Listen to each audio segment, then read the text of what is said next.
Sabarmati online classes में आप सभी का स्वागत है। इस वीडियो में हम क्लास 12 फिजिक्स के अंतर्गत इम्पॉर्टेंट टॉपिक जो कि है विस्थापन धारा और इसका व्यंजक, इसे कवर करने वाले हैं।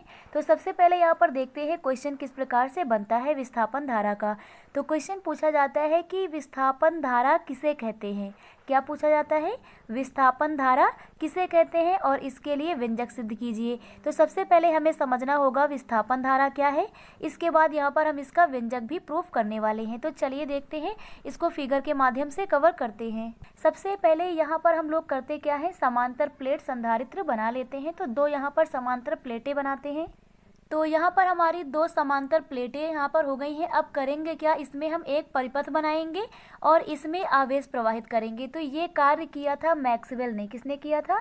मैक्सवेल ने। भाई क्या किया था, दो समांतर प्लेटें ले लिया था और इस परिपथ में यहाँ पर क्या करेंगे, आवेश प्रवाहित करेंगे। तो सबसे पहले परिपथ बना लेते हैं। तो यहाँ पर इस प्रकार से हमने बना लिया। अब मैक्सवेल क्या करते हैं भाई कि इन दो समांतर प्लेटों के बीच यहाँ पर आवेश प्रवाहित करते हैं। तो माना कि यहाँ पर आवेश प्रवाहित करते हैं तो इस प्लेट पे धन आवेश उत्पन्न हुआ। क्या उत्पन्न हुआ है? धन आवेश। तो जब इस प्लेट पर धन आवेश उत्पन्न होता है तो इसके जो विपरीत प्लेट है इस पर ऋण आवेश उत्पन्न हो जाता है। इस पे क्या उत्पन्न हो जाएगा? ऋण आवेश उत्पन्न हो जाता है, जिसके कारण इन प्लेटों के बीच यहाँ पर क्या होता है, एक वैद्युत क्षेत्र बन जाता है। क्या बन जाता है? वैद्युत क्षेत्र। भाई जब यहाँ पर हम लोग वैद्युत आवेश प्रवाहित करेंगे तो क्या हो जाएगा, यहाँ पर वैद्युत क्षेत्र बन जाएगा।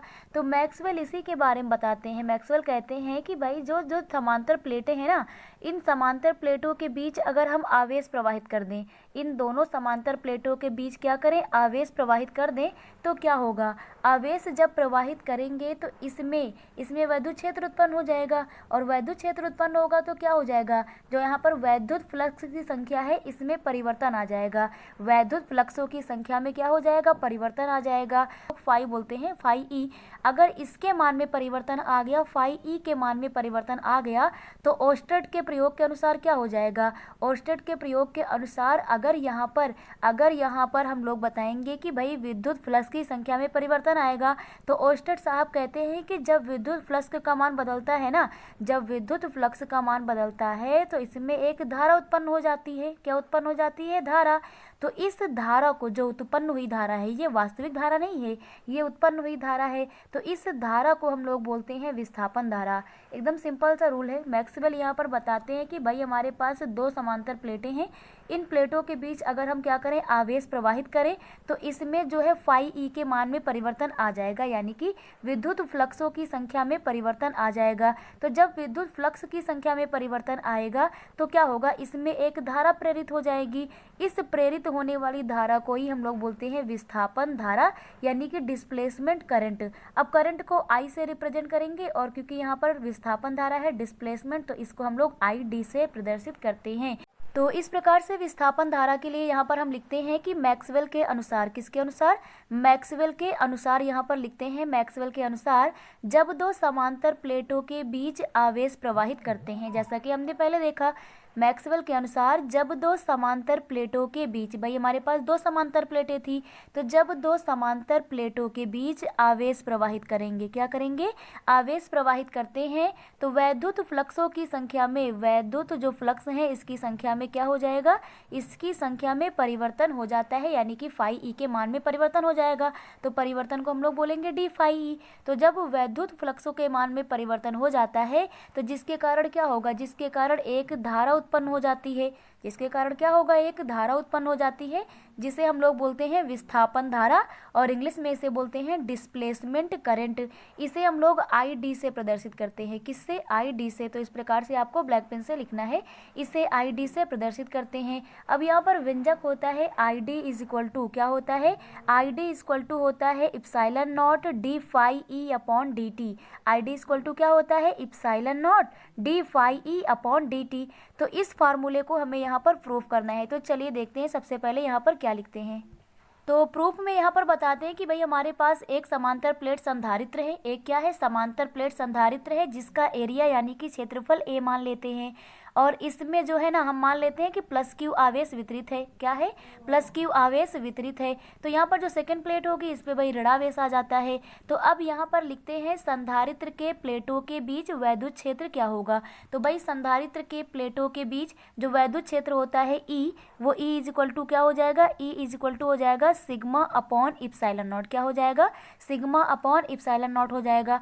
अब यहाँ पर हम जानते हैं, हम क्या जानते हैं कि जो आवेश घनत्व होता है सिग्मा इज इक्वल टू होता है क्यू अपॉन ए। क्या होता है? क्यू अपॉन ए होता है। तो बहुत ही सिंपल सा ये प्रूफ होने वाला है। ई बराबर हो जाएगा सिग्मा अपॉन इप्सिलॉन नॉट।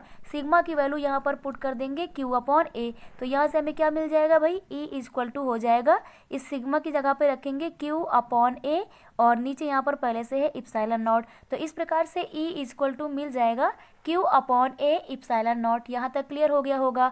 अब यहाँ पर हम करेंगे क्या? क्यू की वैल्यू निकाल लेंगे। तो क्यू इज इक्वल टू क्या हो जाएगा भाई? ये ए इप्सिलॉन नेट डिवाइड में है, भाग में है यहाँ पे, तो इक्वल टू के दूसरे साइड मल्टीप्लाई में यानी कि गुणा में जाएगा। तो हो जाएगा ई ए इप्सिलॉन नॉट, ये पूरा ऊपर गुणा में चला जाएगा।